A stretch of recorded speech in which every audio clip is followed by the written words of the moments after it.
الحمد لله وكفى وسلام على عباده الذين اصطفى. أما بعد فأعوذ بالله من الشيطان الرجيم. بسم الله الرحمن الرحيم. وسارعوا إلى مغفرة من ربكم وجنة عرضها السماوات والأرض أعدت للمتقين الذين ينفقون في السراء والضراء والكاظمين الغيظ والعافين عن الناس والله يحب المحسنين.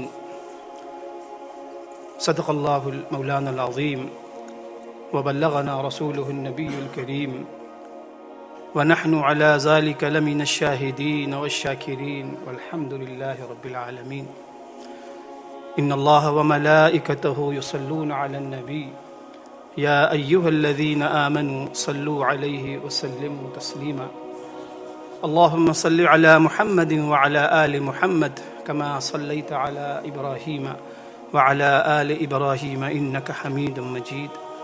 اللهم بارك على محمد وعلى آل محمد كما باركت على إبراهيم وعلى آل إبراهيم إنك حميد مجيد.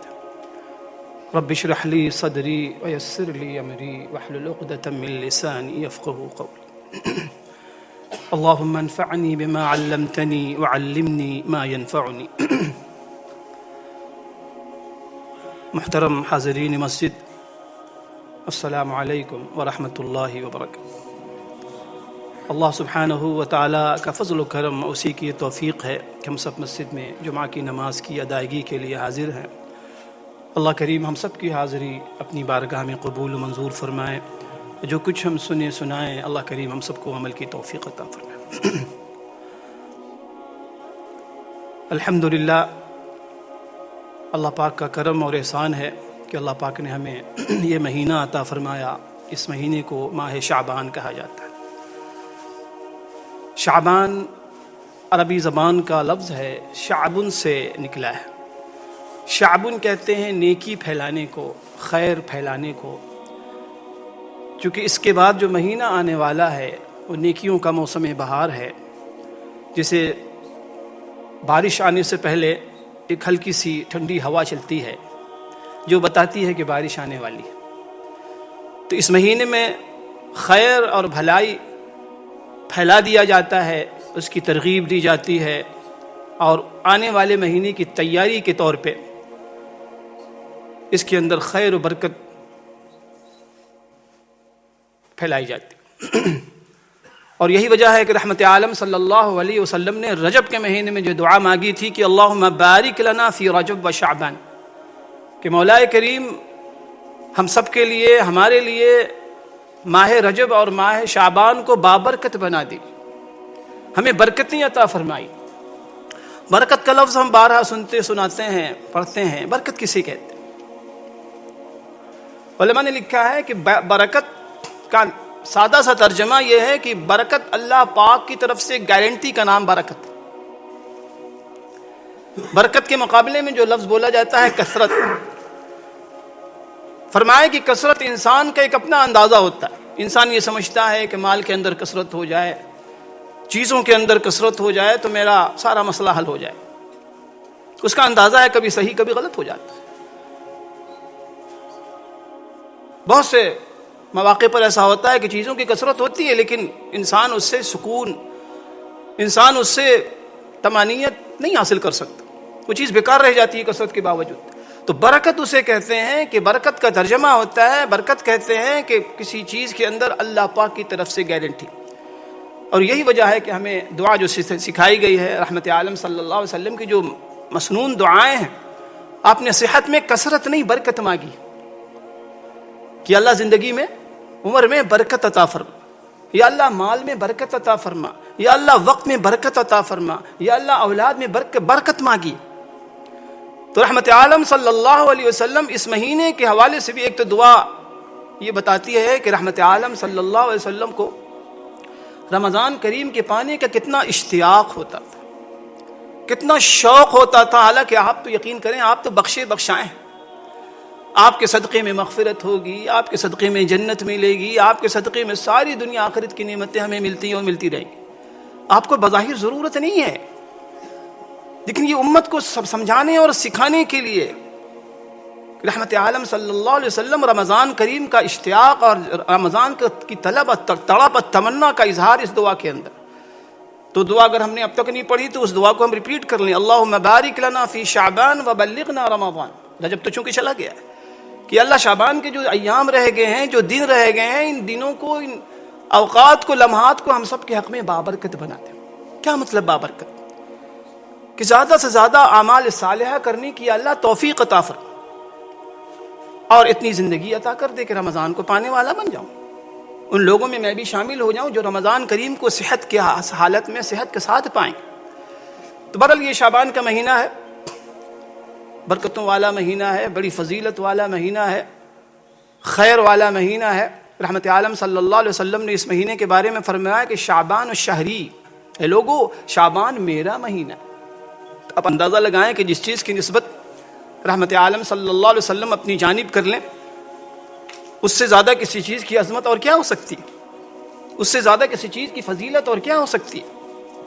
تو یہ شعبان بڑا مبارک مہینہ ہے. سب سے بڑی بات دیکھیں کہ رمضان کے بالکل متصل ہے، بالکل متصل. تو الحمدللہ اللہ پاک کا ہمیں شکر ادا کرنا چاہیے. اور علماء نے لکھا ہے کہ اصل میں شعبان کا مہینہ رمضان کریم کی تیاری کا مہینہ ہے، یہ پریپریشن کا مہینہ ہے. اب دیکھو جو رات آنے والی ہے شب براءت جس کا نام ہے، وہ الگ بات ہے کہ ہم شب براءت کو شب بارات بنا دیتے ہیں. یہ شب بارات نہیں، یہ شب براءت ہے. ہمارے یہاں میلہ ٹھیلا واللہ علم، اللہ ہم سب کو سب کی ہدایت کا فیصلہ فرمائے. تو بہرحال یہ براءت کا مہینہ یہ ہے کہ براءت کہتے ہیں فریڈم کو. کس چیز سے فریڈم؟ اللہ پاک کے غیظ و غضب سے، جہنم سے، عذاب سے، نحوست سے، گناہوں سے، معصیت سے نجات. تو اللہ کرے کہ ہم سب کے حق میں، پوری امت کے حق میں وہ رات شب براءت بن جائے. آمین کہہ لیجیے. یہ براءت کی رات آنے والی. اس معاملے میں بھی ہمارے یہاں انتہا پسندی بہت ہے، افراط و تفرید بہت. ایک وہ لوگ ہیں جو اس رات کو میلے ٹھیلے کی رات بنا لیتے ہیں، تماشی کی رات، جیسے ہمارے ملکوں میں جو کچھ ہوتا ہے اس رات کے حوالے سے.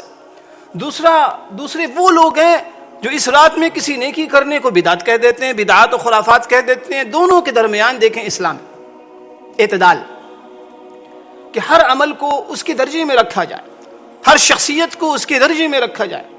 حضرت مولانا اشرف علی تھانوی رحمۃ اللہ علیہ فرماتے ہیں کہ پورے دین کا پتہ خلاصہ کیا ہے؟ حدود کی حفاظت کا نام دین ہے. کہ اللہ اس کے رسول صلی اللہ علیہ وسلم نے ہر عمل میں، ہر عبادت میں جو باؤنڈریز متعین کی ہیں، جو دائرے بنائے گئے ہیں، جو حدود بتائے گئے ہیں، حدود رکھے گئے ہیں، ان حدود کی رعایت کا نام دین ہے. اب دیکھیں آپ جمعہ پڑھتے ہیں، جمعہ کے اندر نماز بھی متعین ہے، رکعات متعین ہے، اذان متعین. اب کوئی شخص کہے کہ جی میں 2 کی جگہ 3 پڑھ لوں گا، نہیں. نہ صرف یہ کہ 3 رکعت آپ کی نماز ویلڈ نہیں ہوگی، وہ نماز منہ پہ ماری جائے گی.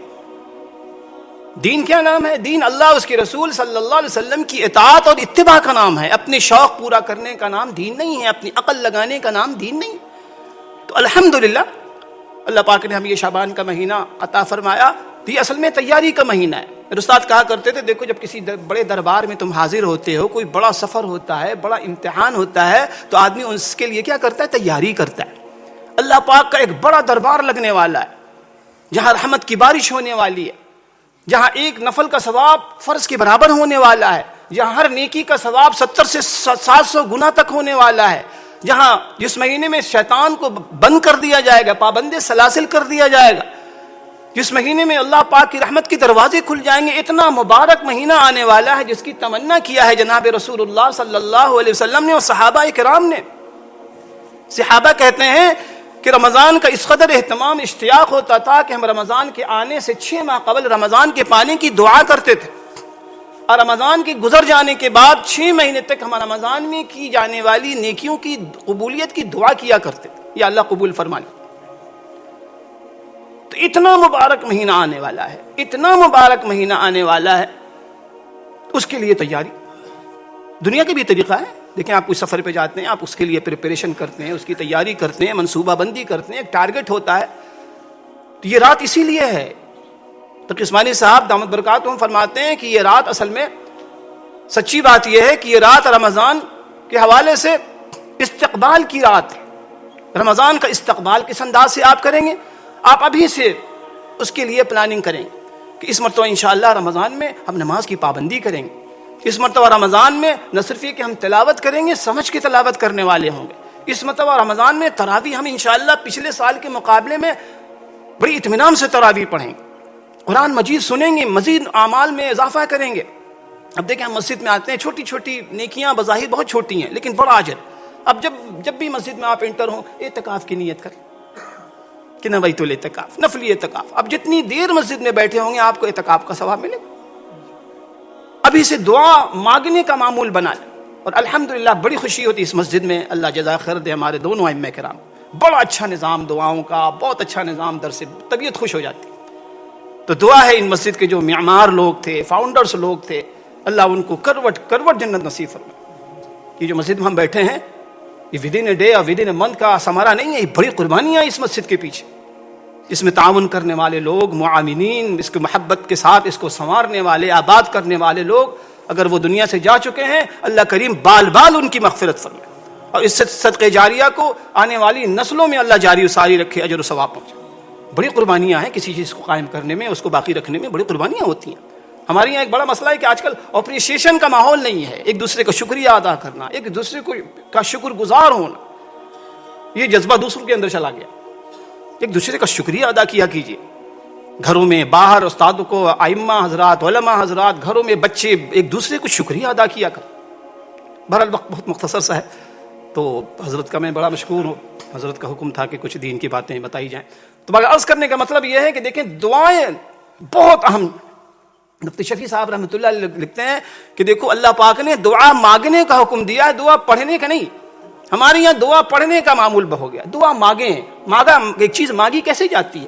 جیسے ایک بچہ مچل مچل کے ماں باپ سے کچھ مانگ رہا ہوتا۔ آج کل تو بہت آسان ہے یہ مسئلے کو سمجھنا، بچے سے کسی آپ فون لے لیں، پھر دیکھیں کیسے مچل مچل کے خوشامد کر رہا ہوتا کہ مجھے فون واپس کر۔ تو فرمایا کہ اللہ پاک سے ایسے مانگو جیسے مچل مچل کے کوئی چیز کسی سے مانگی جاتی ہے۔ ہاں دعا جو پڑھنے کے وہ دعا کا معمول بھی رکھیں، ابھی سے شروع کریں۔ میں یہ عرض کر رہا ہوں کہ دیکھیں انسان کی فطرت یہ ہے کہ کوئی بھی چیز سڈنلی نہیں ہوتی، گریجولی ہر چیز اپنے اختتام کو اور کمال کو پہنچتی۔ ابھی سے عادت بنائیں گناہوں سے بچنے کی، سب سے جو بڑی بات زبان کی حفاظت۔ جمیل صاحب کے صاحبزادے فرما رہے تھے کہ ہمارے ابا جان نے گھر میں اصول بنایا، بہت اچھا لگا مجھے سن کہ ابا جان نے اصول بنایا کہ ہم گھر میں کسی کی غیبت نہیں کریں۔ اس پر ہم لوگ بھرپور پابندی کرتے ہیں، آپ بھی ہم بھی بنا سکتے ہیں۔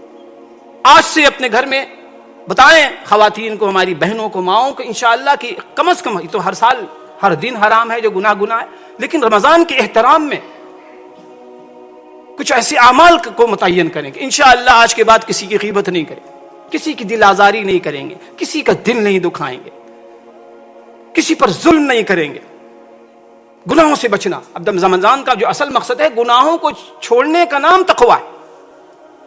عموماً اس طرف ہماری توجہ اعمال صالحہ تو ہم کر لیتے ہیں، لیکن ہماری نیکیوں کی مثال اس بیگ کی سے جسے نیچے ہول ہے، اوپر سے ہم سامان ڈالتے ہیں نیچے گرتا رہتا۔ گناہوں سے بچنا، ایک غیبت آپ نے کسی کی اپنی پوری بنی بنائی نیکیوں کا ذخیرہ گلدستہ آپ نے کسی دوسرے کے نام عمل میں ڈال، یہ کون سی عقل مندی؟ تو آئیے ہم بھی نیت کریں کہ انشاءاللہ تعالیٰ کسی کی غیبت نہیں کریں گے، کسی کی بھی نہیں، کسی کی دل آزاری نہیں کریں گے، کسی کو پریشان نہیں کریں گے، کسی پہ ظلم نہیں کریں گے، لوگوں کے لیے رحمت بنیں گے، زحمت نہیں۔ ایک صحابی نے ایک موقع پہ رسول اللہ علیہ وسلم سے سوال کیا، اللہ کے نبی صلی اللہ علیہ وسلم میں چاہتا ہوں کہ سب سے بڑا عبادت گزار بن جاؤں۔ رحمت عالم صلی اللہ علیہ وسلم نے جواب یہ نہیں فرمایا کہ خوب تہجد پڑھو، خوب نماز پڑھو، خوب صدقہ دو، خوب زکات دو، نہیں۔ کیا فرمایا؟ غور سے سنیے، آپ نے فرمایا اتق المحارم تکن اعبد الناس۔ سب سے بڑی عبادت گزار بننا چاہتے ہو اللہ پاک کی نافرمانی چھوڑ دو، معصیت چھوڑ دو، گناہ چھوڑ دو، سب سے بڑی عبادت گزار بن جاؤ، اسی کو تقویٰ کہا جاتا۔ تو بہرحال وقت چونکہ ختم ہوا، اللہ کریم سے دعا ہے اللہ پاک ہم میں سے ہر شخص کو رمضان کریم جو آنے والا ہے ہم سب کو اللہ کریم عطا فرمائے اب بھرپور اعمال صالحہ کرنے کی، ایسی نیکی جس سے اللہ پاک ہم سب سے راضی ہوں، اللہ کے محبوب صلی اللہ علیہ وسلم ہم سب سے راضی ہوں۔ آخر میں پھر میں شکریہ ادا کرتا ہوں اس مسجد کے تمام ان لوگوں کا جنہوں نے اس مسجد کو سنوارنے میں کوآپریٹ کیا ہے، کنٹریبیوٹ کیا ہے، ائمہ حضرات نے جو مسجد کو آباد کرنے میں، بہترین ماحول بنانے میں جو حصہ دیا ہے، اللہ کریم ان کی جان میں، مال میں، رزق میں بہت برکت عطا فرمائے۔ اللہ کریم ہم سب کو عمل کی توفیق عطا فرمائے۔ وآخر دعوانا ان الحمد للہ رب العالمین۔